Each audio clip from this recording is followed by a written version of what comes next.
There is one country that if you are interested in the world or really interested in any topic at all, comes up over and over again. China. China, China, China, China, China, China. It comes up when you talk about the economy,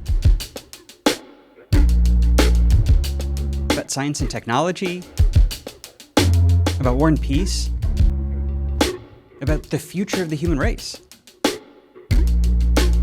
I have been writing and reporting on China for a long time, and there is maybe no topic that I find more interesting to learn about. And I think I'm not alone because I get questions about China all the time. Big questions. What does China want? Where is it headed? What does its rise mean for the rest of us? I love these sorts of big questions because they cut right through the misconceptions and media stereotypes and assumptions that keep us from understanding this big, complicated, fascinating country. Well, today I want to do things a little differently. I'm going to answer your biggest questions, your deepest questions about China, rapid fire and head on. It's part of a series we are calling No Dumb Questions, where we take on the biggest questions, the biggest assumptions, the biggest myths about the world, starting with a topic where there are a lot of myths and misconceptions, but also so much fascinating stuff to dive into. So let's get into it.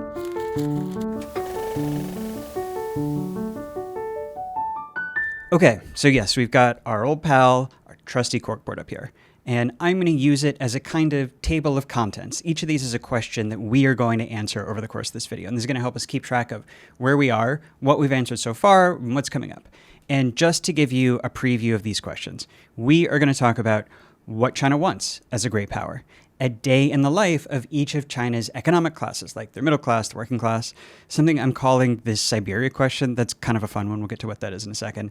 Whether the world sees China or the United States as the bigger threat. Whether it's true that China is really on its way to becoming a green country powered by green energy. How does China make communism work when most other communist countries failed? I get this one a lot. Is there a China model that other countries are trying to copycat? Does China want them to copycat? Is it trying to spread its model? How is that working? How does China build things so quickly? Also get this one all the time. Could China's currency, the yuan, ever replace the dollar as the world's standard currency? And biggest for last, why is China considered an adversary of the United States at all? And if you're wondering where these questions come from, I will explain that and how you can get your own question up here for the next video. But I wanted to get us moving first on what you're actually here for, which is answers. So, first question. Amir Ali asks, does China actually want to replace the United States as number one, or does it just want the US to get out of its neighborhood? I got a bunch of variations of this. Mark Irving asks, my main questions are these. What is China's endgame? What is China really hoping to accomplish? Great questions. I'm going to answer Amir's framing specifically. Does China actually want to replace the United States as number one? Because this is I think maybe surprisingly simple answer, which is no. They absolutely do not want to replace the United States in the number one spot in the world. They are very clear about this. You see in action in their foreign policy that they don't want this. They want to be number two. And the reason that they don't want to be number one and they want to be number two, I think tells you a lot about China and how it sees its role in the world. The thing is they understand that the United States as number one plays this role as the guarantor of global free trade and prosperity and upholding the wealth and the size of the middle class of the Western world and the developed and democratic world. And China knows that they need that and rely on that because their economy is built on exporting stuff to not just those countries, but mainly those countries. It's built on relying on that free trade, and their political system is built on that economic model. So for China, everything rests on the United States continuing to play this role as the global guarantor of order and free trade. And that's very expensive.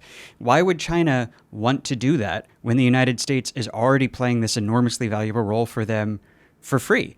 Now, they don't love every U.S. decision. There is a lot about American global hegemony that they obviously object to, but they still prefer the United States doing it to having to take on the burden of being the world's global policeman themselves.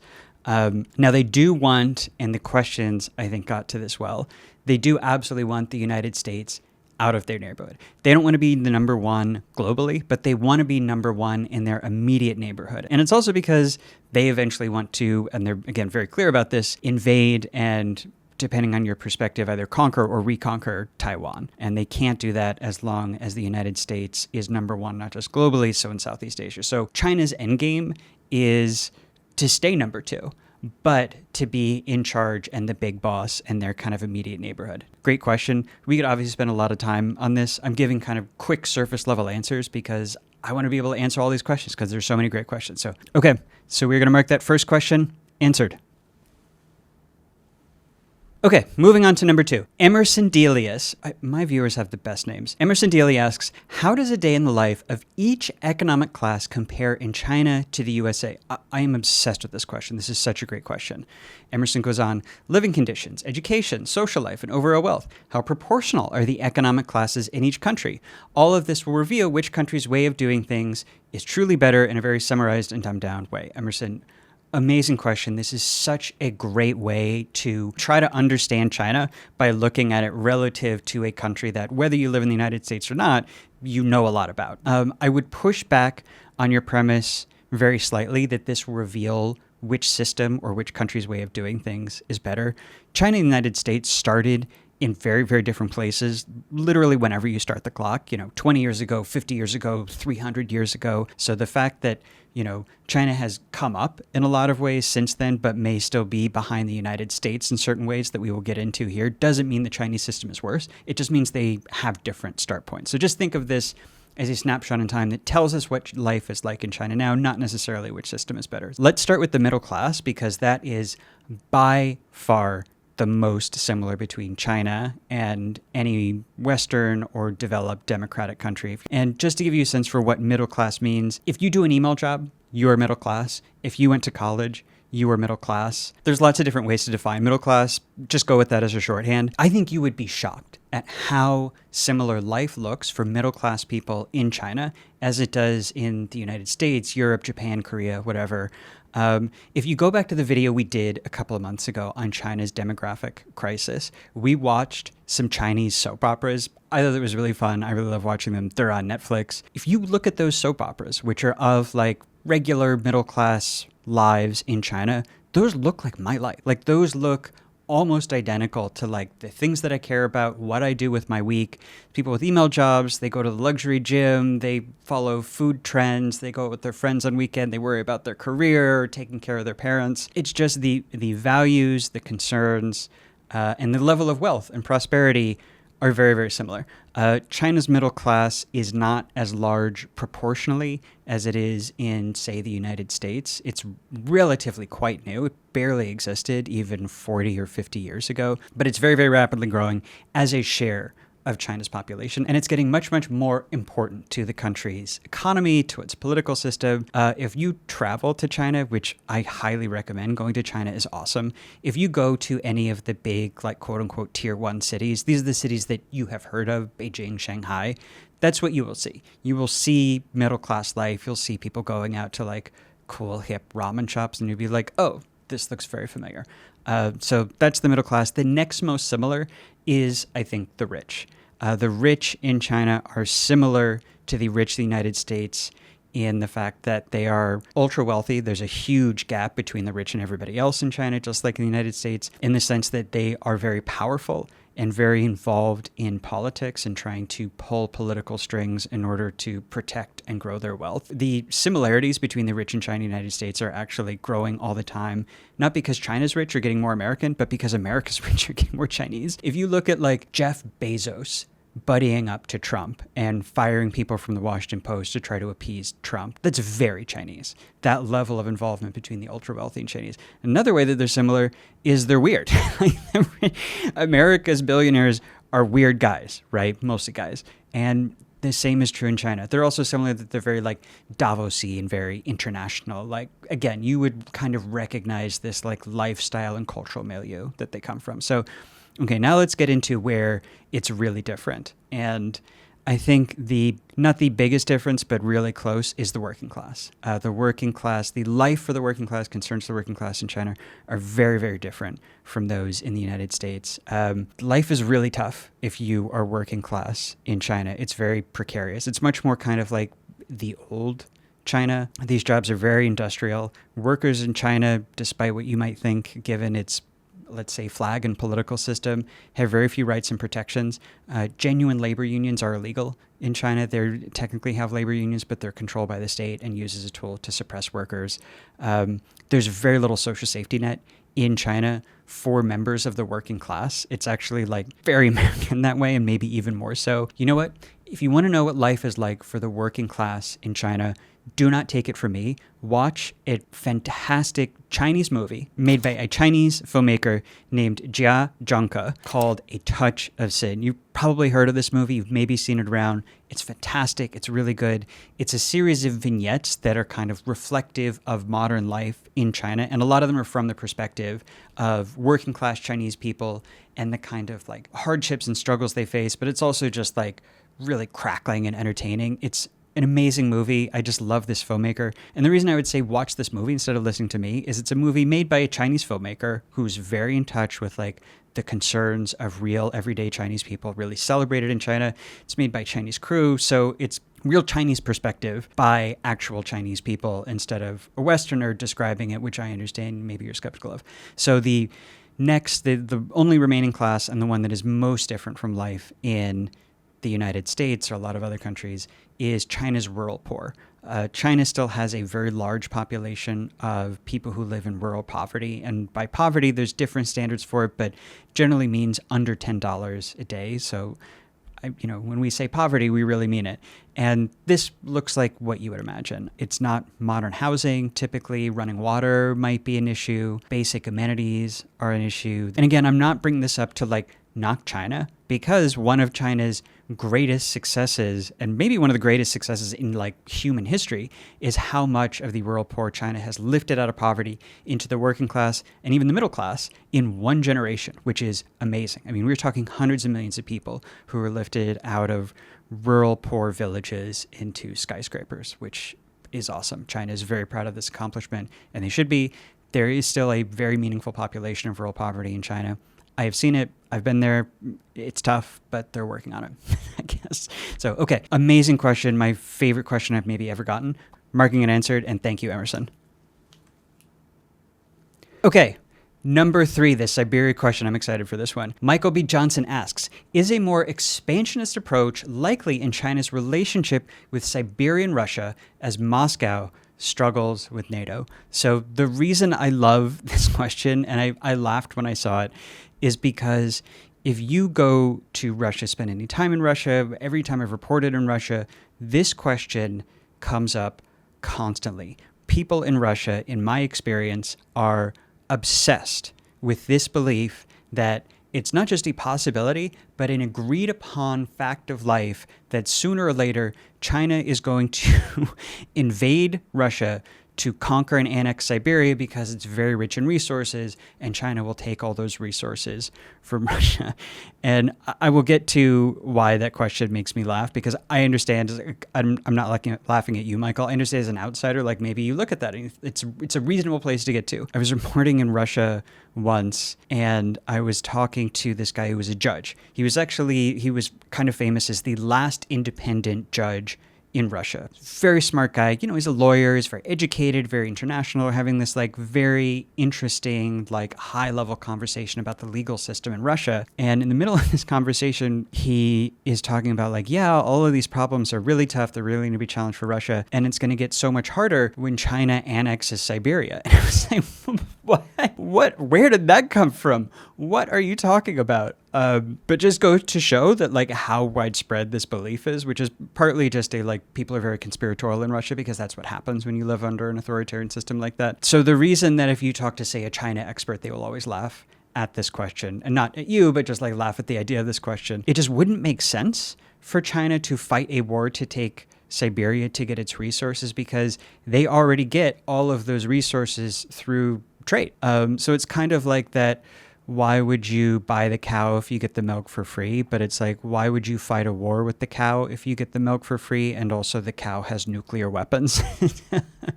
So I thank you for asking that question, because I'm really happy that I got to like give you this little slice into the Russian-Chinese relationship. But it comes up a lot. So thank you, Michael. Marking that one answered. So before we do the next question, I want to show you something that's actually on the opposite side of the board here. Hold on. Okay, this logo here is Incogni. They are today's sponsors. And because sponsors are how we're able to make videos like this one, we're going to do a little mini corkboard here to tell you what they do.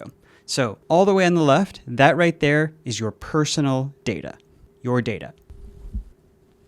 Your address, your phone number, your financial history, your shopping habits, all of it. And on the right, all of these are some of the bad actors who want to use that data. We've got hackers. We've got snoopers, stalkers, everybody's favorite. Phishing scammers, health insurance companies who can raise your rates based on personal data that they find. Awesome stuff. And of course, who could forget marketers? But how did these guys over here get that personal data over there? Like, I am reasonably careful and secure online, and maybe you are too. But it turns out that there's something missing from this picture that explains how they do it. Something called data brokers.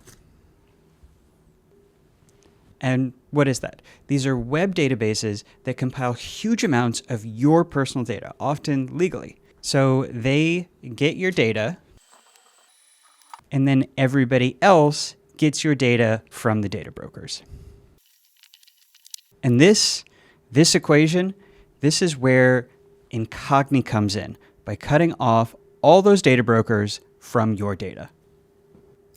Incogni actually tracks down and actively removes your data from these data brokers. Here's what that looks like. And they actually do this repeatedly, continuously, handling the whole process for you to keep your data yours. Some plans include custom removals.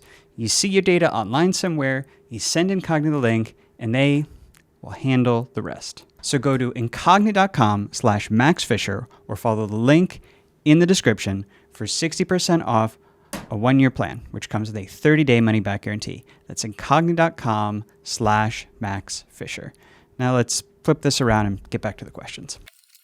Okay, question number 4 from Lily Guerrero. Should people worry more about China than the US in terms of militarism and spying? Also, is China on its way to really becoming a green country? So Lily, you took 2 questions, and it was 1 question per person, but I'm going to let you get away with it because they're both great questions. So we're going to answer the first one first. Should people worry more about China than the US in terms of militarism and spying? And you encounter versions of this question a lot as a kind of way of getting to a moral judgment for like, which country is more of a threat to the world? Which country is better? Which country is worse? And partly that's a reaction to the rhetoric from the United States, right? The United States holds itself up as the responsible global power as opposed to China, the dangerous threat to the world order. I think a more direct line kind of through the complexities of this question is just to ask, how do the other countries, the 180 other countries in the world, treat this question? Do they treat China or the United States as a greater threat? And the answer is that, of course, it depends a lot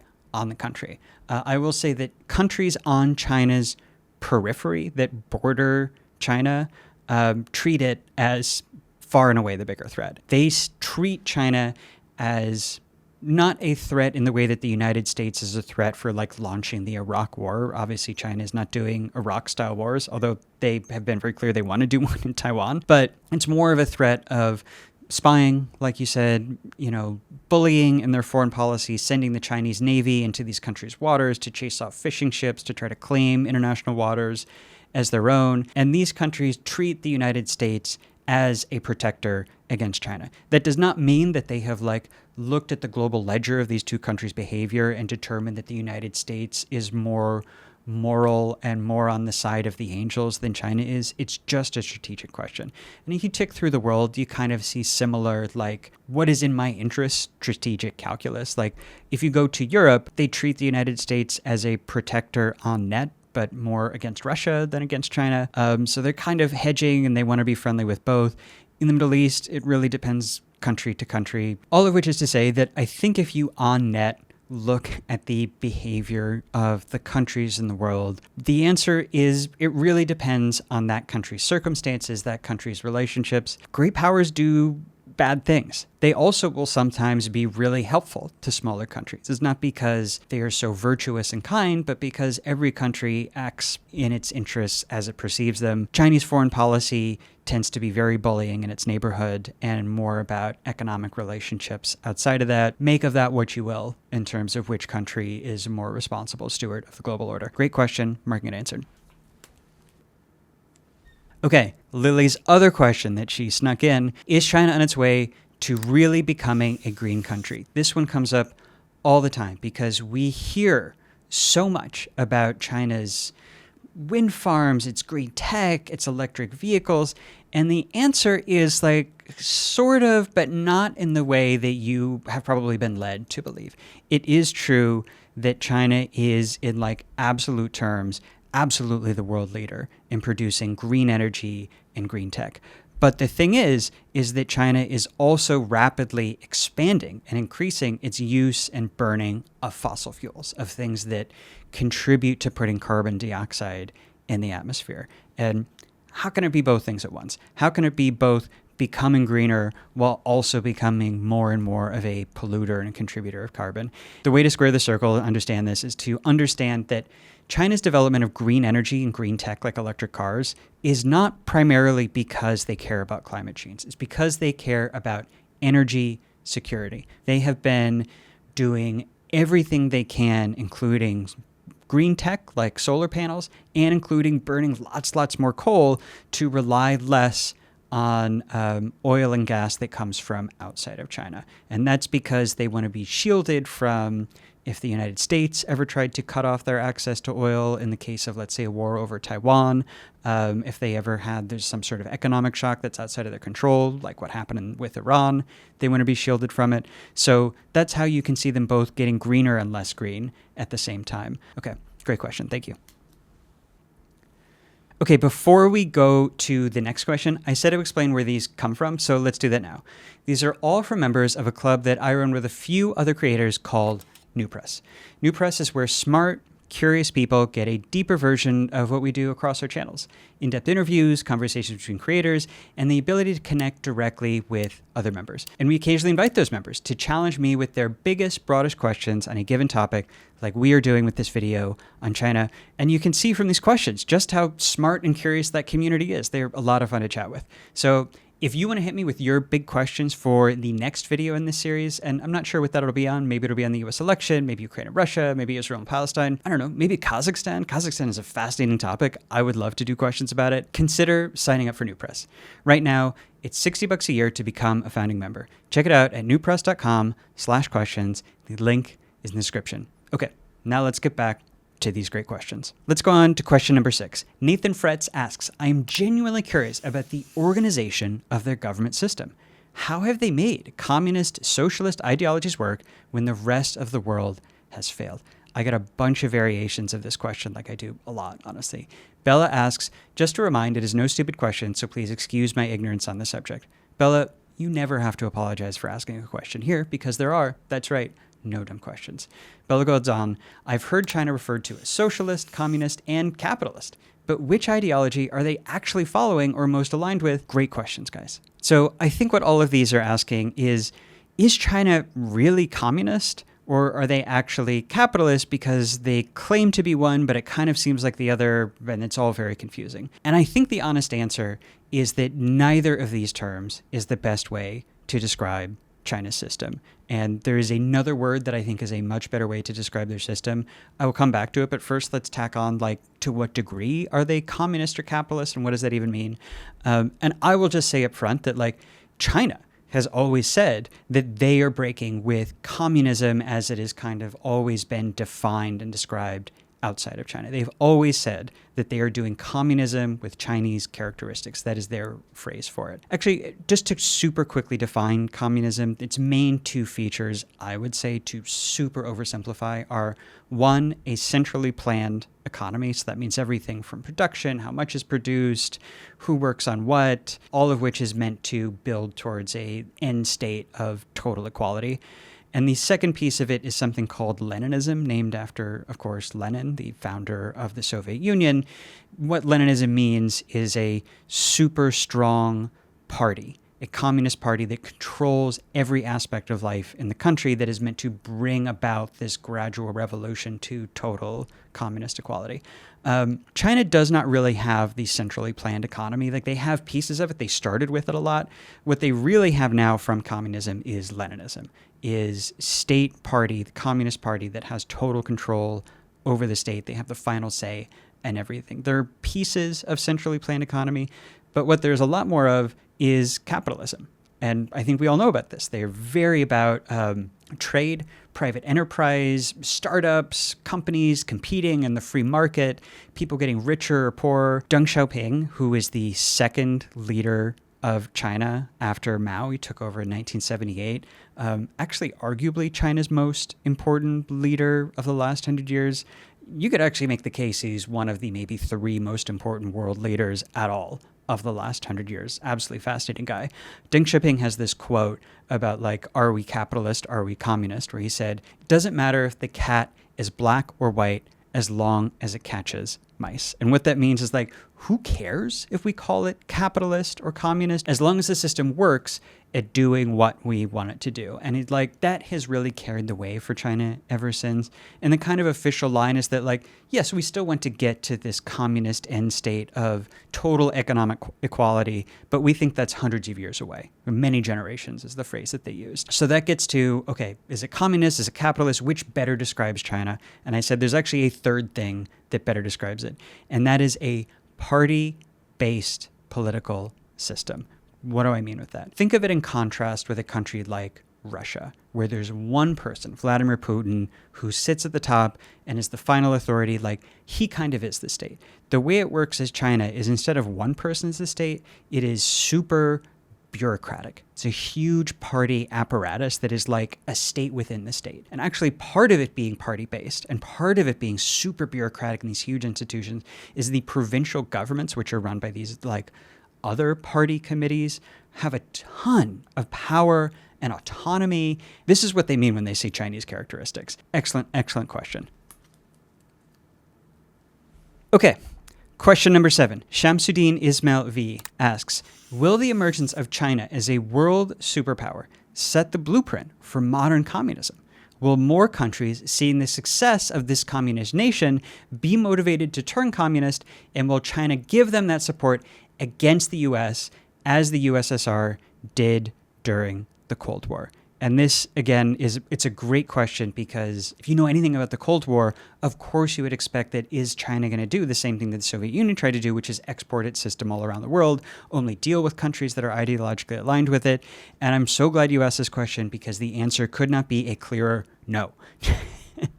China has said that, unlike the Soviet Union, they don't want to export their system. China actually says, we think our system only works for us, and only we can make it work. And this is, and your question gets at this, completely different from how the Soviet Union thought about communism. Soviet Union had what's called a universalist political system, or a universalist ideology, which means that they believed that their political system was the pinnacle of human political achievement, and therefore it was their duty and their responsibility and their right to spread that system to the entire world. And the United States believed the exact same thing, and still believes that, about their system, about democratic capitalism. So you can see why they fought a Cold War. But China not only doesn't want this, is not interested in this, does not think this would be a good idea, but also is very happy to work with countries that have very, very different political systems. Like, one of China's closest allies in Asia is Pakistan, which is a, like, Islamist, quasi-democratic military dictatorship. Like, could not be more different from China. They don't care. They work with a bunch of democratic countries. For them, it's really just all about, like, yeah, you guys do whatever you want politically. We just want to find countries that we can, like, work with in a way that will work for us. The other aspect of your question is, like, are other countries trying to copy China? Which is obviously very different than whether China wants to spread their system. And the answer is sort of, but mostly not. A lot of countries look at China's obvious successes over the last 50, 60, 70 years, and they look for pieces to copy. Ethiopia is a country that looked at China's political and economic development and not so much right now, but in the recent past has tried to copy it. There have been a lot of moments in Iran's history when some of the reform and opening movements and some other movements that predated that saw China as a model for how to emerge in the world, how to grow their system economically. One country that has found a very specific aspect of the Chinese experience that they are working very hard to mimic is North Korea. We talked about this in our North Korea video. The thing that North Korea is trying to copy from China is not their economic system, definitely not their economic opening or their political system, which is very different, but their foreign policy. And North Korea really sees itself as being a miniature China in what China did in the 1970s in terms of standing up to the United States, using nuclear weapons in order to then reach a grand bargain with it and to have friendlier relations with it. Great question. Thank you, Shamsuddin. Okay, next question comes from viewer Felt Poopenfarten. Felt, I just want to say it's always a joy to hear from our Dutch viewers. Hello in the Netherlands. Hope you're enjoying your waffles. Felt Poopenfarten asks, 2 questions. Why does a certain... Again, you guys are cheating with your 2 questions, but I'm too soft on you. 2 questions. Why does a certain portion of the British and presumably more broadly Western leftists idealize China so much, ignoring its authoritarianism and abysmal human rights record despite holding other states to account? And my second question is, how does China get things built so quickly? Okay, so again, I'm going to take these questions one by one. You might notice I did not actually put the first question up on the board, and that's because I didn't want people to see it and then fast forward to it to try to check whether I'm give an answer that is ideologically in line with their beliefs, because I want to kind of try to sidestep the ideological side taking that is maybe a little bit implied by this question. Sorry, Felt. And I want to try to just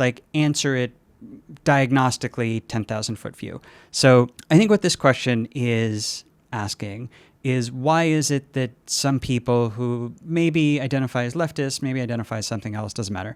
Why do some people hold up China as an ideal despite China doing things that they criticize in other countries and that would seem to contradict their case that China is the ideal? And there is actually a name for this. It's called campism. People who do this are called campus. This emerged during the Cold War, and it's called campism because it's a way of approaching the world by dividing into 2 camps, the West and the East, the capitalists, the communists, whatever it is, and dividing it with a mission of arguing that one camp is superior to the other. And when people do this now, there are some streamers who do this a lot, specifically with China, I think what they would say is that this is towards a noble goal of highlighting the problems in the West. I think this can come across to people as simplistic or as hypocritical. People see you holding up China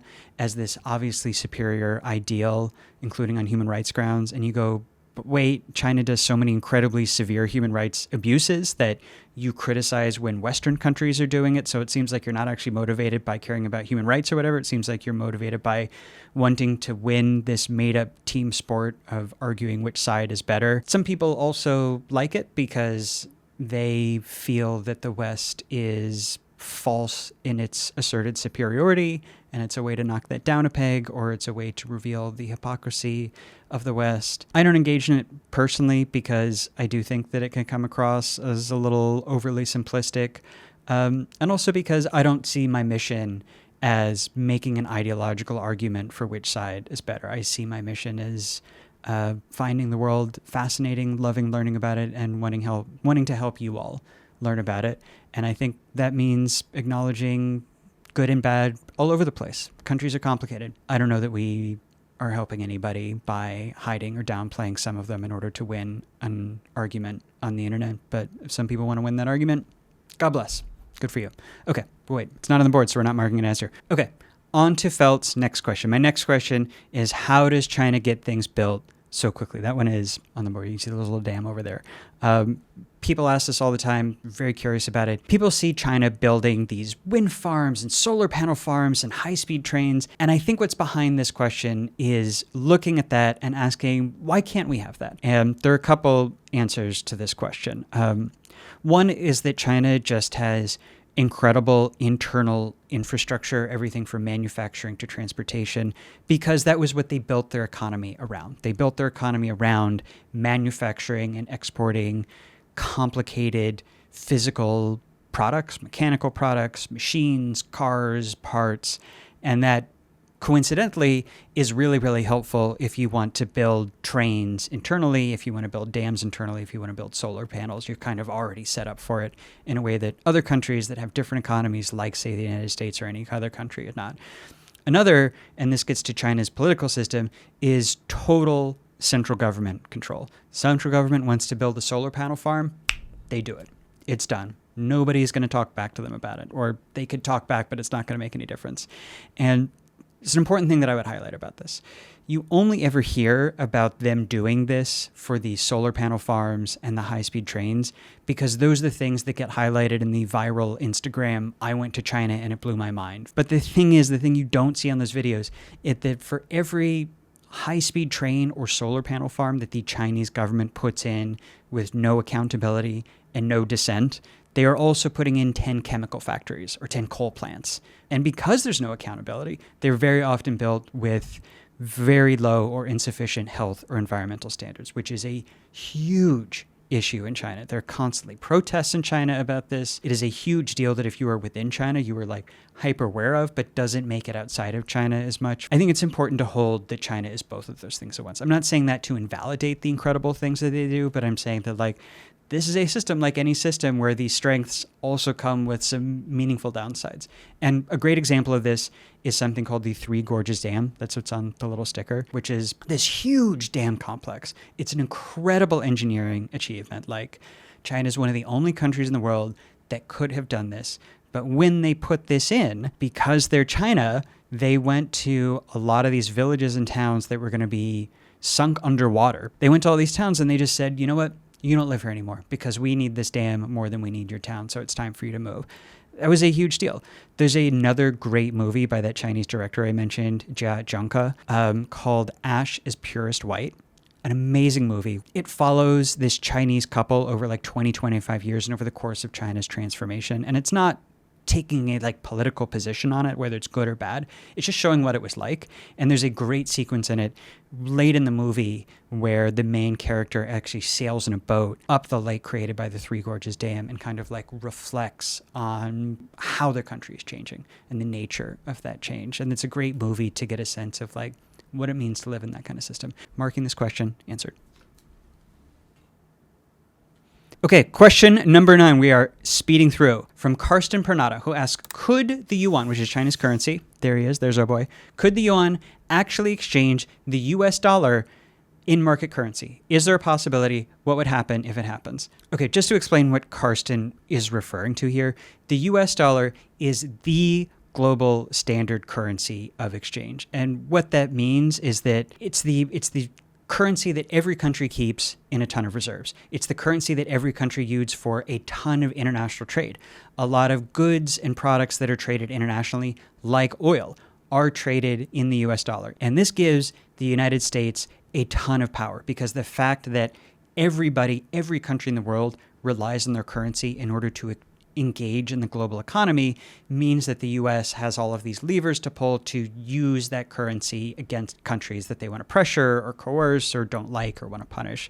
And people sometimes get mad about that and about how the US uses that power. So they start to think about, could there ever be another currency that would take the place of the US dollar and therefore deprive the US of that power? So that's what's behind that question. It's a great question. It comes up. If you ever see references to de-dollarization, that's what this is referring to. But the answer to this question, again, is very simple. No, absolutely not. And the reason is that China does not want this to happen. China does not want the yuan to replace the United States dollar. And in order to turn your currency into a global reserve currency like the US dollar is, there is a bunch of stuff you have to do very deliberately that China is absolutely not willing to do. Things like you have to run a permanent trade deficit. That means you import more than you export. Use the US as an example. The US has a permanent trade deficit. It's always importing more than it exports. Every time it imports something, it pays for it in dollars. As a result, there are all of these dollars out in the world. The fact that all these dollars are out in the world means it can be a global reserve currency. This is the opposite of what China wants to do. China wants to be constantly exporting more than it's importing because, like we said, their entire economy is built on exporting and therefore their political system. So this is a total non-starter for them. Even if they could do this or wanted to do this, you also have to do these technical things with your currency called a free floating exchange rate. That means that the free market determines what your currency is worth relative to other currencies. Dollar does this. China absolutely doesn't want to do it. You have to give up something called capital controls. These are a set of government controls over how your currency is used. China absolutely doesn't want to do it. And also not interested in having a global currency like the dollar. So this is a great question. I'm really glad you asked this question, in part because this gets brought up sometimes in a way that I think is kind of misleading because it's just never going to happen. They want someone else to take on this responsibility of having this currency because the system works for them. So great question. Okay, last question from Kareem Dawalibi. Why is China considered an adversary of the United States? And Kareem goes on with lots of explanations about why this is weird. It makes lots of great points about how it's kind of weird that they're considered adversary. For example, they are each other's largest trading partners by far, and that typically leads to very friendly relations because those countries rely on each other. They are economically integrated. So isn't it kind of weird that they're considered adversaries? Kareem, great question. And I really agree with your premise that when you look at the relationship between these two countries, there are lots of things about this relationship that make it seem strange that they would become adversaries or make you ask, like, is that even the right word to use to describe them? And the thing is, I don't think that it is. I mean, there are certain ways that it is, but I think if you look at it in totality, that's not the best way to describe them. Like, look at how often the leaders of these two countries meet. Look at how often they have summits. Look at the range of things that they talk about. They talk about trade, they talk about tourism. They're constantly signing all of these agreements. Like, this is very, very different than the Cold War, where the two leaders would occasionally have summits, but the summits would be like, how can we moderately reduce the risk of us fighting a world-destroying nuclear war? They were not meeting to talk about, let's give each other 10-year tourist visas, which China and the US have done multiple times. The thing that I think makes this complicated and makes adversary both neither the right nor wrong word to use to describe them, there's not really a word to use to describe this relationship, is that they simultaneously have all of these points of cooperation that they are constantly managing. They have all of this trade. Their economies are absolutely interlinked, totally mutually reliant.